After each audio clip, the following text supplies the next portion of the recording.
Nagbabalik po muli ang inyong lingkod at nagbabalita ng mga balitang dapat nating malaman dito sa ating bansa. Ito ang Balitang Pambansa. Ating ngang matutunghayan sa channel nito kung ano ang nangyayari sa loob ng ating gobyerno at syempre tumutulong na rin sa ating mga mamamayan na malaman ang katotohanan dahil mayroon tayong karapatan na malaman ang tunay na nangyayari sa ating bansa.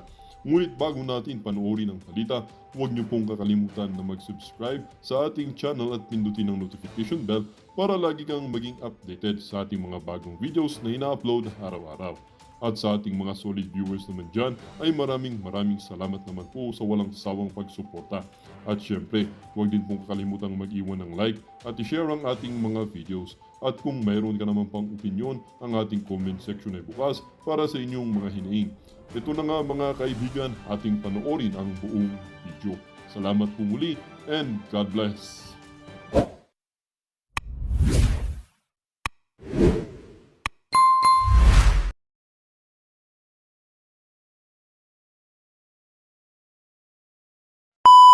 Alright? So ipinaliwanag nga ni Congressman Ungab na imagine mo sa education, 'di ba? Na supposedly yaan ang pinakamalaking budget based sa constitution. Right?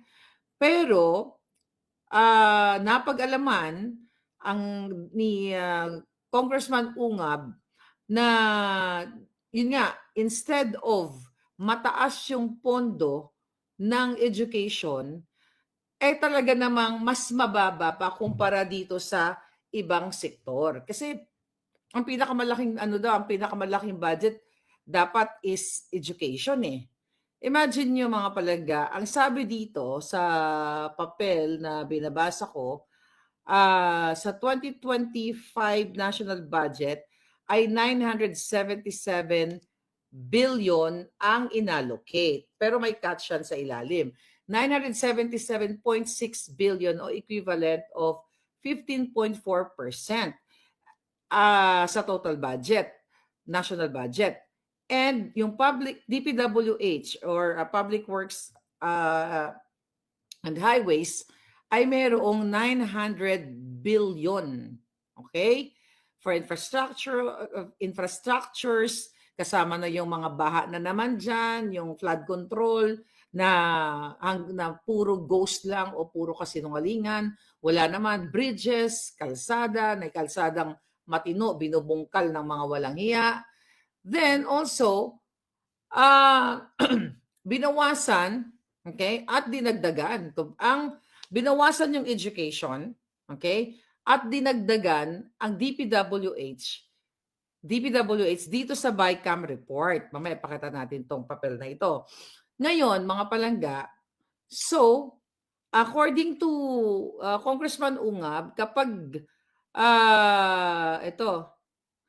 kapag isinama ang mga pagbawas at pagdagdag dito sa BICAM report na ito, so magkakaroon ng malaking effect sa allocation. Let's say sa education.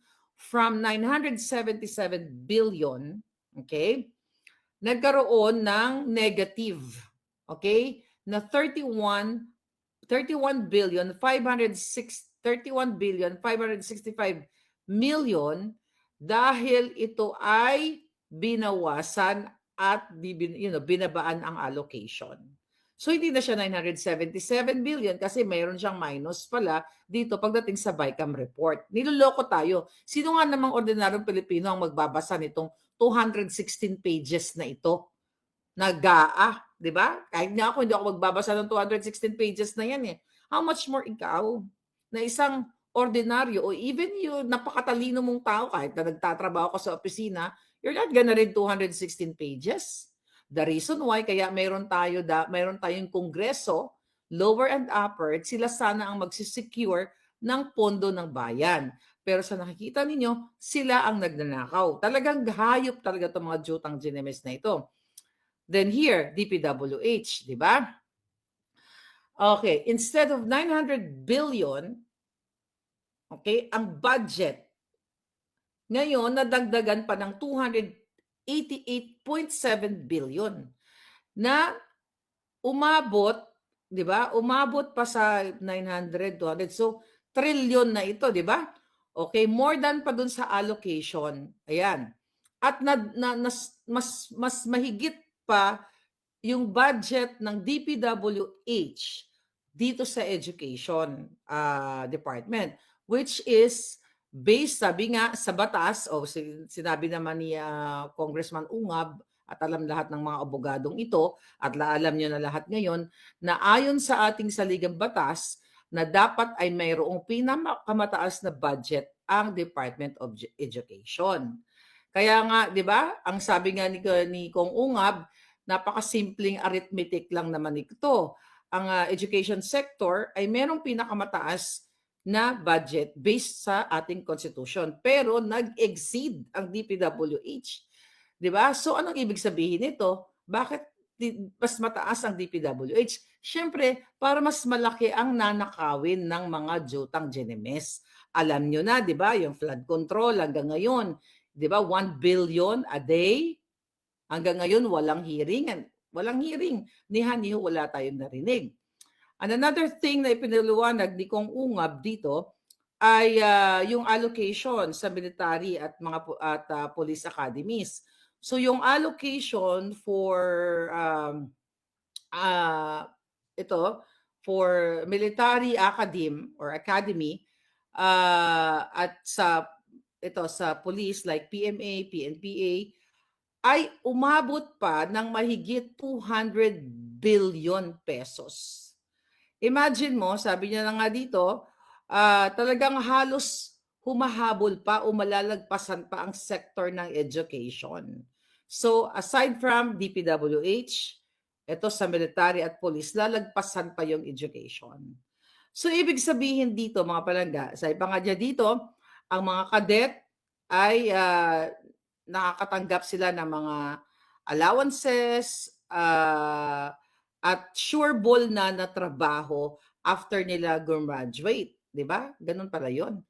So talagang napakataas daw mas mataas ang pondo nila o halos lagpasan ang pondo ng Department of Education. Kaya tinatawag niya itong defective bicameral report. Grabe talaga. Ngayon mga palagay, pakita natin itong binabasa ko. Alright, here we go. Ito yan. Ayan. So, ito yan. So, ngayon, ayan yung binasa ko kanina. So, anyway, lagpasan na natin dito. At ito yung pinag-usapan nila ni Pangulong Duterte kahapon. Imagine nyo mga palangga, saan ka nakakakita? Sabi nga ni Pangulong Duterte, itong ginawa, yan natin dito. Itong ginawa ng mga ni Marcos Jr. ay isa talagang harap-harapang paglabag sa batas, pangbababoy sa inyong lahat. At kung hindi kayo kikilos, talagang kawawa kayo. Tignan nyo, ang mga media, tinignan ko, News 5, ABS-CBN, at iba pa, hindi ito inulat. At mga kababayan, itong pinag-uusapan natin ngayon, at itong isiniwalat ni Congressman Ungab at pinag-usapan nila Attorney V kahapon, nila Pangulong Duterte, ay isang hudyat. Kumbaga, ito na nga yung tipping point na kailangan nyo nang magsalita, mag-speak up, usipain ang mga buwaka ng inang kongresista, lower or upper. Dapat yan i-abolish na yan. Dapat matanggal na yung hayop na yan. Kasi, like here, ayan, I don't know kung nakikita niyo, maliit lang. So, ipinaliwanag ito kagabi. Okay? Na yung pinirmahan ni Bangag Jr. at ng mga kongresista at mga senador na GAA, General Appropriation Act, na kung saan ito ang pondo ng buong sambayan ng Pilipino sa lahat ng sektor ng lipunan nating ginagalawan. So, ipinapakita dito, mga kababayan, i-echo ko lang ng bonggang-bongga, particulars. After the acronym in NIA, delete the amount in figures, 74 billion for 570, 74, is it billion o trillion? 74 trillion, 570 billion, 743 million. Ayan, this is trillion. Trillion, billion pala, sorry. Billion. Ayan, that's billion. I stand corrected. Okay, mga palangga. So nakikita nyo dyan, unreplaced with. Ayan, ginuhitan niya ng dilaw. Ayan, so pinaliwanag na yan. Saan ka makakakita ng blanco yung mga item na yan? Dito tayo tututok. Ito yung pinaka malinaw. Ito sa sektor ng agriculture. Ito, mas madali itong intindihin sa atin. The amount of blank shall be appropriated herein for the provision of agricultural input, assistance, and services, including hybrid seeds or inorganic fertilizer, So, the amount of blank, ayan. So, may inilalaan na pondong blanco, sabi nga ni Pangulong Duterte, para ka nag-issue ng blankong cheque. Alright? Nag-blankong cheque. Ito, the amount, ito, number 8, National Programs of Department of Agriculture, the amount of blank, ayan, here we go. Line, ito, E. The amount of blank shall be appropriated here in the Okay, huwag natin basahin yan. Ang dami yan billions ang aabutin yan. So ngayon, mga kababayan, ayan, tignan mo, ang dami, Ayan, ang daming blanco. So anong sabi ni Pangulong Duterte dyan? Sabi ng ating Pangulong Duterte, tignan nyo yung mga blanco. You cannot pass a law with blank. It is not allowed by law. You cannot pass an incomplete appropriation or bill for that matter. Pagka ganon, there's something terribly wrong. And as a matter of fact, I would say, kung may mga blanco yan na lumusot, that is not a valid legislation. Ako ang paliwanag ko dyan, mga palangga, meron bang batas? Let's say, for example, ang punishment blanco. Gagawa ka ng batas, let's say, kunyari, yung parusa ng, buti sana kung kunyari, ang parusa ng magnanakaw o plunderer, pwede mo bang gawing blanco yon para pag alam mong si Marcos Jr., gurgor or janggalin ang riog niya, nakablanko lang muna o mamimili ka muna. Meron bang ganung batas? Ayun ang simple na understanding ko dyan. Na meron bang batas na blankuhin lang muna yung punishment?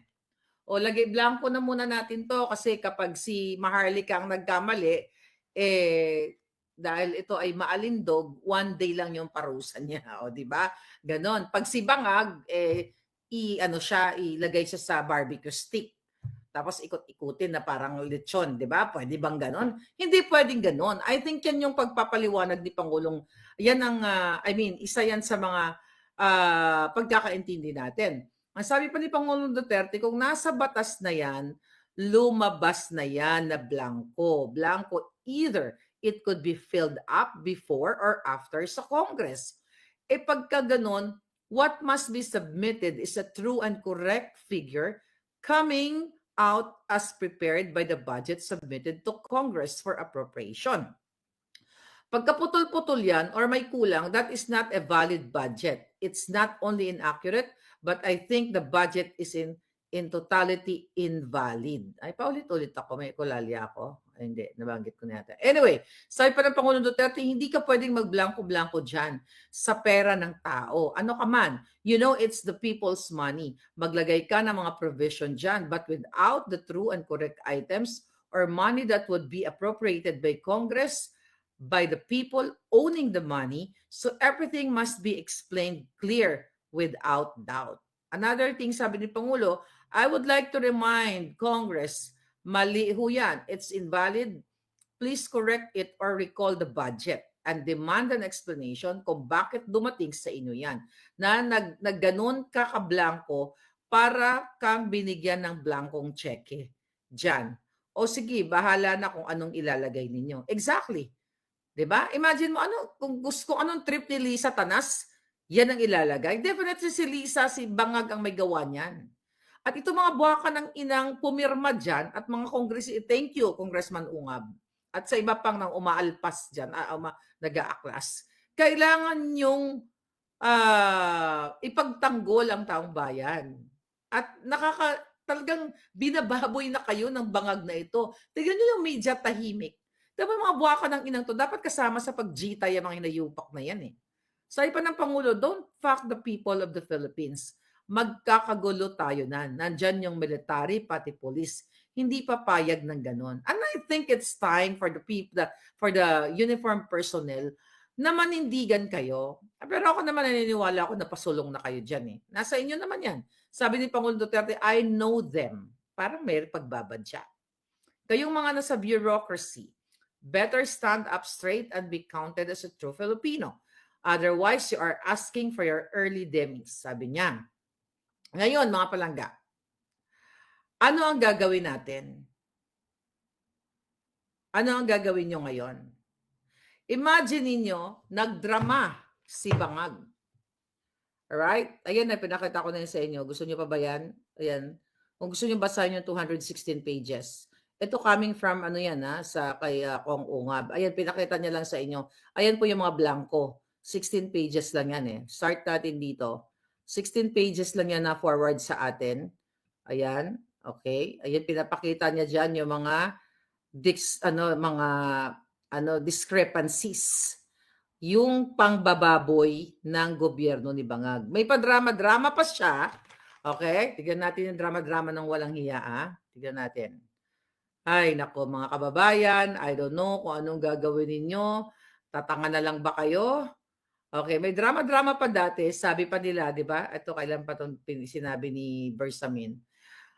Okay. I assume, sabi niya, the role of Executive Secretary 3 months into his administration and I have been here since then. Mabusisi si Presidente mula sa umpisa.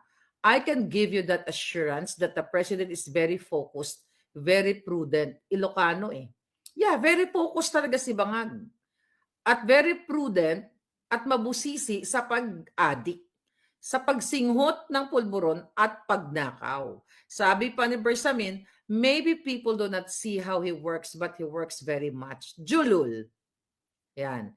He works very much into the night and early morning. Gising. Kasi Bangag. Okay? And early morning. Si Pangulong Duterte noon, okay, nagtatrabaho madaling araw. 'Di ba? Tapos natutulog na sa umaga. Si Bangag dito, ayan night and morning, ano yun, walang tulugan talaga. Addictus lang. 'Di ba? Addictus lang ang jutang Genemes. Alright? Sabi pa nga dito sa ulat, noong December 16, hindi nakikita ni Pangulong Bangag Jr. ang pangangailangan na mag-veto ng anumang line item sa panukalang 2025 national budget matapos ang naganap na Bicameral Conference Committee. Okay? Ayon sa Pangulong Bangag, pinagtutuunan nila ng pansin ngayon ang hindi paglaan sa subsidy para sa PhilHealth, ang malaking tapya sa budget ng Department of Justice. Yun na nga nabanggit natin kanina.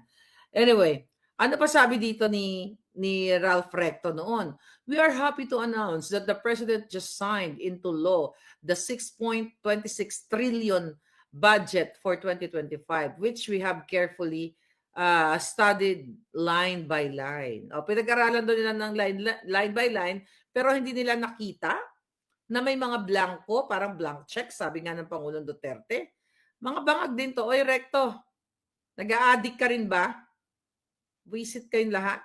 Sabi pa niya, this is the government's most powerful tool to deliver the biggest growth and economic benefits for the Filipino people for next year. Julul, sabi naman to na pagngandaman, after a careful review by the agencies concerned under the guidance of our Executive Secretary, the President ensured that the budget remained true to our constitutional mandates while exercising his veto power to ensure that the budget ultimately continues to be directed to meet our agenda. Buiset, ang buha ka ng ina. Hi Casey, sana pagtatanggalan ng kuko at kamay at paa ang mga jutang Genemes. Anyway, mga palangga, nakakagalit na, sabi ko nga sa inyo, araw tayo nagagalit, pero ayaw pag-usapan ng media. Ayaw nila pag-usapan ito. And I hope itong mga brusko na ito, magkilos na kayo, manindigan kayo, mag-speak up kayo, ipagtanggol nyo ang bayan. Ang alam ko, may mga magaganap na darating. Ayoko masyadong magpaka-excite. Gawin nyo na lang kung anong gusto nyo. Okay? May mga nakarating sa ating report, pero tangina, last year ko pa naririnig yung report na yan. Hanggang ngayon, wala namang pagkilos na talagang may resulta. So, taantayin ko na lang ang inyong pagkilos, yung mayroon ng malinaw, may clear picture na ipagtatanggol nyo yung taong bayan. Recently, actually, may report din sa atin ng ating puting ahas, na balita na yata nila, naunahan ako kasi ngarag ako kagabi, nila Pam at nila Marlon ng third floor, ay nagkaroon na naman ng bangayan. Okay? Si Saldico at si Dark Choco, si Lagdameo sa harap ni Bangag Jr. Kasi itong si Saldico na tinanggal dyan sa Committee on Appropriation, drama-drama lang naman, at wala na rin silbi ang pagtanggal niya, ay dumiretso kay Bangag Jr. na meron daw siyang daladalang intel report. Okay? Dumiretso si Zaldico, okay, na mayroon siyang intel report na si Dark Choco daw at Bersamin ang maraming nakulimbat sa gobyerno. Mga buwaka ng ina, pare-pareho lang silang mga magnanakaw. Ikaw putang inakasaldi ko, okay? Buwaka ng inakasampo ng pamilya mong lumalamon sa kaba ng bayan. Hayop ka. Wala nang kwenta lahat itong mga away-away nila, mga kababayan. Nagbigay doon ng intel report kay Bangag na si Lagdameo, according to our source, at si Bersamin ay maraming nakulimbat. Lahat naman itong mga kawatan. Ngayon, yung intel report daw na inabot kay Bangag, alright? Yung intel report, inabot ni Bangag kay Lagdameo o kay Dark Choco sa harap ni Zaldico. Nagulat nagulantang itong si Dark Choco na siya yung laman ng intel report. So, according to our source, nagmurahan si Zaldico at Dark Choco. Hindi pa kayo naggurguran at nang nabawasan naman ng problema ang taong bayan. Nakakatawa nyo nag-aaway-away siya. Pero ito, mga report na ito, palangga. Thank you so much sa nagbigay sa atin. Pero, yung pinagsubmitan nila na si Bangag, maliban sa addictos, ay kawatan din. Ano gagawin nyo, mga kababayan? Nagmumura na, sinasampal na kayo na itong national budget for 2025, this 2025 pala, ito ay isang malaking scam, malaking sindikato, unconstitutional, pangbababoy sa inyo. Sabi ko nga, ang ordinaryong Pilipino na isang tindera, isang teacher, isang nurse, or even doctors, or even lawyers, well, maybe some lawyers, hindi mag-aabala magbasa ng 216 pages na gaan na yan, na General Appropriations Act na yan, o even bill pa lang, para busisiin yan.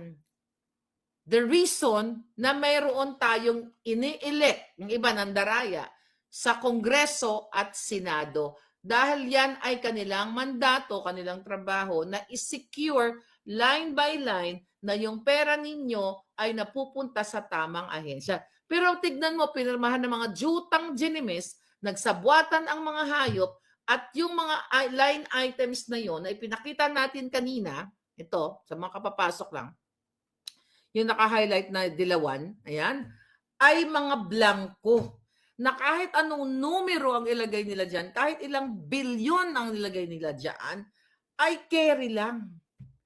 Ipaniliwanag na ni Pangulong Duterte, kahit hindi tayo abogado, kahit elementarya o high school lang siguro ang natapos mo, maiintindihan mo na kapag ikaw ay nag-issue ng blank check, may nag-issue ba sa inyo ng blank check dito?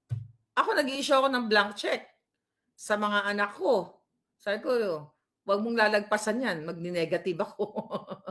No, I mean, sa mga bills, May mag-i-issue ka ba ng blank check? Di ba? Sa isang tao na ganun-ganun na lang, na, blank check na pwede siya magdagal ng 1 million, 2 million, 3 million, wala ka ng perang 2 million. But anyway, dito sa gaan na ito, kitang-kita, pero tahimik ang mga media. Wala silang pakialam. Alam nyo kung anong inulat nila? Yung impeachment ni Inday Sara.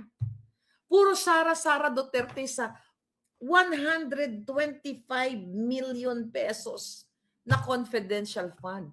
Pero tahimik ang mga waka ng GNMS dito ngayon sa bagong issue na binlangko nila yung mga line items, walang batas. Act na yan eh. Permado na yan eh. Di ba?